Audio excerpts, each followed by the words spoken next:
Saleh Said Kerwa dilahirkan pada 10 Julai 1957 di kota Belud, Sabah. Beliau merupakan anak kepada Tun Said Kerwa, seorang tokoh politik penting negeri yang pernah berkhidmat sebagai Ketua Menteri Sabah dan kemudian sebagai Yang di-Pertua Negeri Sabah. Selepas menamatkan pendidikan awal di Sabah, beliau melanjutkan pengajian dalam bidang sains politik. Saleh memperoleh ijazah sarjana muda dalam bidang sains politik dari Universiti Simon Fraser di Kanada. Beliau kemudian meneruskan pengajian sehingga memperoleh ijazah kedoktoran dalam bidang sains politik dan pentadbiran kerajaan dari Universiti Putra Malaysia. Sekembalinya ke Sabah, beliau memulakan kerjaya dalam pentadbiran kerajaan negeri. Pada tahun 1984, beliau dilantik sebagai pegawai daerah Kota Belud. Jawatan ini dipegang sehingga tahun 1986 dan memberi beliau pengalaman langsung dalam pentadbiran daerah serta pengurusan pembangunan tempatan. Pada tahun 1986, beliau dilantik sebagai setiausaha politik kepada Ketua Menteri Sabah. Beliau memegang jawatan tersebut sehingga tahun 1994. Tempoh hampir 8 tahun ini memberikan beliau pendedahan luas kepada proses pentadbiran kerajaan negeri serta hubungan antara kerajaan negeri Sabah dan kerajaan persekutuan. Pada Februari 1994, pilihan raya negeri Sabah diadakan. Dalam pilihan raya tersebut, Saleh Said Kerwa bertanding atas tiket Pertubuhan Kebangsaan Melayu Bersatu (UMNO) di bawah gabungan Barisan Nasional dan dipilih sebagai ahli Dewan Undangan Negeri bagi kawasan Usukan. Selepas krisis politik yang berlaku pada tahun tersebut, kepimpinan Barisan Nasional memperkenalkan satu formula politik yang dikenali sebagai sistem penggiliran Ketua Menteri. Melalui sistem ini, jawatan Ketua Menteri Sabah akan dipegang secara bergilir oleh pemimpin daripada parti-parti komponen Barisan Nasional untuk tempoh tertentu. Tujuan utama sistem ini ialah memastikan keseimbangan kuasa antara parti-parti dalam kerajaan negeri serta mengekalkan kestabilan politik Sabah selepas perubahan kuasa yang berlaku. Selaras dengan pelaksanaan sistem penggiliran tersebut, pada 28 Disember 1994, Saleh Said Kerwa dilantik sebagai Ketua Menteri Sabah yang ke-9 ketika berusia 37 tahun, menjadikannya antara Ketua Menteri termuda dalam sejarah negeri Sabah. Pentadbiran beliau bermula dalam suasana politik yang masih sensitif selepas krisis politik pada tahun 1994. Sepanjang tempoh pemerintahannya, kerajaan negeri memberi tumpuan kepada usaha menstabilkan keadaan politik Sabah serta memperkukuh struktur pentadbiran kerajaan negeri selepas perubahan kuasa yang berlaku. Pada April 1995,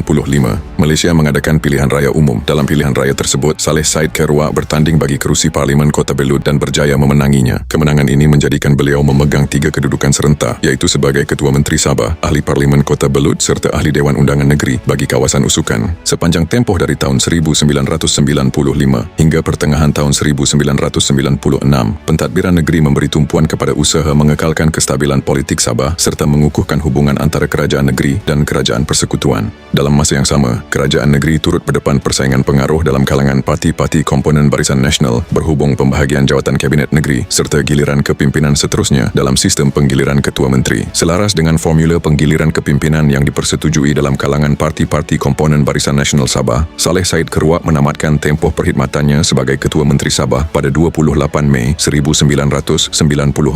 Jawatan tersebut kemudiannya diambil alih oleh Yong Tek Lee, Presiden Parti Maju Sabah, sebagai sebahagian daripada pelaksanaan sistem penggiliran kepimpinan negeri yang diperkenalkan selepas perubahan politik Sabah pada tahun 1994. Walaupun tempoh pentadbiran beliau sebagai Ketua Menteri hanya sekitar 1 tahun 5 bulan, era tersebut memainkan peranan penting dalam usaha menstabilkan semula politik Sabah selepas krisis politik 1994 serta dalam pelaksanaan awal sistem penggiliran kepimpinan negeri yang membentuk lanskap politik Sabah pada tahun-tahun berikutnya.